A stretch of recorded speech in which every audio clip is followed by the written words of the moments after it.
గురుగారు తులారాశి వారి జాతక ఓం ఐం హ్రీం శ్రీం క్లీం గ్లౌం సౌహ అదృష్ట మహాలక్ష్మి నమః.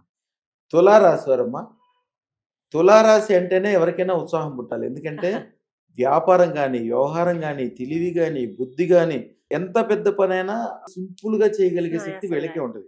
అదృష్టం పెట్టుకుంటే వీళ్ళకి తెలవకుండానే అద్భుతమైన సంపదలు కలుగుతాయమ్మా. ఎందుకుని?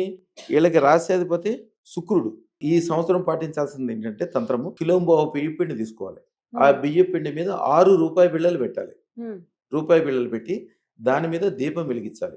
6 ఒత్తులతో దీపం వెలిగించాలి. వెలిగించి శ్రీం హ్రీం శ్రీం సర్వ స్వర్ణ వైభోగ ఐశ్వర్యం ప్రయిచ్చ స్వాహ ఈ మంత్రం 108 సార్లు చదువుకోవాలి. ఆ తర్వాత ఆ రూపాయి బిళ్ళని వీళ్ళు తిజూరిలో పెట్టుకోవాలి. ఆ బియ్య పిండిని ఆవులకు కానీ లేదా ఏదన్నా దాంతో ఏదైనా పదార్థం తయారు చేసి, శుక్రుడికి అధిపతి బియ్యం, ఏదైనా దేవాలయంలో, అది దేవాలయం అంటే మళ్ళీ ఎక్కడ పెడితే అక్కడ కాదు, విష్ణు సంబంధం ఏంటి అంటే వెంకటేశ్వర స్వామి గుడి కానీ లేకపోతే లక్ష్మికి సంబంధించిన గుళ్ళో కానీ ఆ గుళ్ళలో ఏదైనా ప్రసాదం చేసి పంపించాలి. చలివిడి లాంటిది కానీ లేకపోతే అరిసెలు అంటారు కదా, అట్లాంటివి కానీ చేసి పంపించాలి.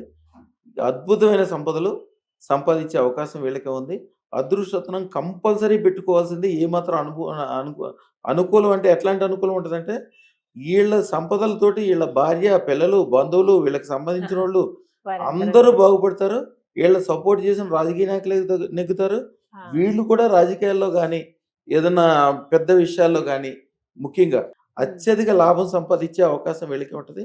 ఈ సంవత్సరం కంపల్సరీ వాళ్ళు ఏదైనా రాజకీయ నాయకుడికి కానీ ఒక మంచి లాయరో ఒక జడ్జి తోటి అనుకూలంగా ఉండి మంచి వ్యాపార వ్యవహారాల్లో అద్భుతమైన లాభాలు.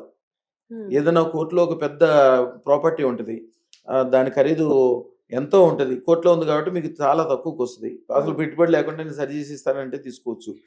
అదృష్టం పెట్టుకోవడం వలన అత్యధిక లాభాలు పొందేవాళ్ళు వీళ్ళే అమ్మ. శుక్రుడు ఉన్న చోట విపరీతమైన వైభోగం ఉంటుంది. కానీ ఆ వైభోగం దేవుడిచ్చిన లక్ష్మీదేవికి ఇష్టమైనది కూడా తులారాశి. సోదరుడు, లక్ష్మికి సోదరుడు శుక్రుడు అనమాట. ఆ వైభోగాన్ని పొందాలంటే అదృష్టం పెట్టుకుని దానికి ఇచ్చిన మంత్రం తంత్రం చేసుకుంటే అద్భుతమైన వైభోగం, స్వర్ణం. ఎవరైనా ఇంట్లో 100 కిలోలు బంగారం కావాలంటే వీళ్ళింట్లోనే ఉంటుంది. సంపాదించుకునే అవకాశం వీళ్ళకే ఉంటుంది అమ్మ. శుభం బియాత్, శుభం బియాత్, శుభం బియాత్. చక్కగా తెలిపారండి. నమస్కారం.